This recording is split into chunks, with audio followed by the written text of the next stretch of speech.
and welcome to another tutorial from FobFix. Today we're going to be showing you how to replace the battery on this VW key. I think all quite modern VWs use this style key now. It's 3-button keyless. This one's off a 25 plate Passat, but like I say, a lot of VWs, Seat, Skodas and Audis use this style key. What we'll need is a small flat blade spudger, or you can use any sort of blade, as long as it's thin enough, and a CR2032 as a replacement battery.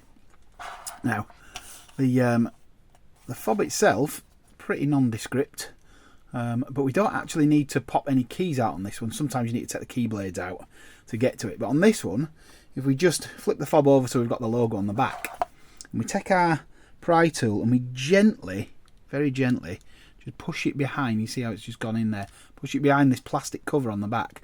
They're slightly plasticky. These ones are a bit more rubbery than most shells. And we just leave it up, and that'll just release this back cover. Pop that down there, which shows us this CR2032 battery just nestled in here, and it's just held in by these two little black plastic clips there. So if you take your pry tool again and you just pop it in the top there and just pry the battery out, comes out with a little pop, and it's spring loaded. It's got a little clip down the bottom here, and the spring clips underneath.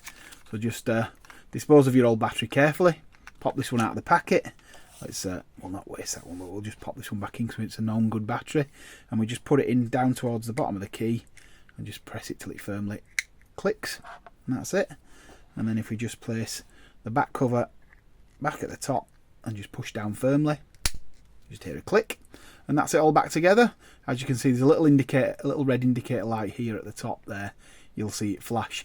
Now there is also one little thing on these keys, and it's caught a few people out. Actually, my friend whose key this is, he asked me why when I'm using the fob, I pick it up, it does a little red light flash on and off.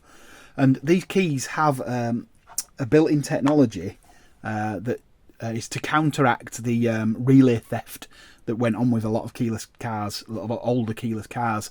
Now, when you use the key, you pick the key up, it's got a sensor inside it that senses its movement, and it activates the key. While the light's flashing, you can press the buttons and unlock it and start the vehicle. I think it's after either 30 or 60 seconds, the light will stop flashing if the key's left still, and at that point, it's deactivated and you can't scan the key and steal the vehicle. So it's just, if you've got a little flashing red light on your key after this one, you know why. Hope that helps. See you in the next one.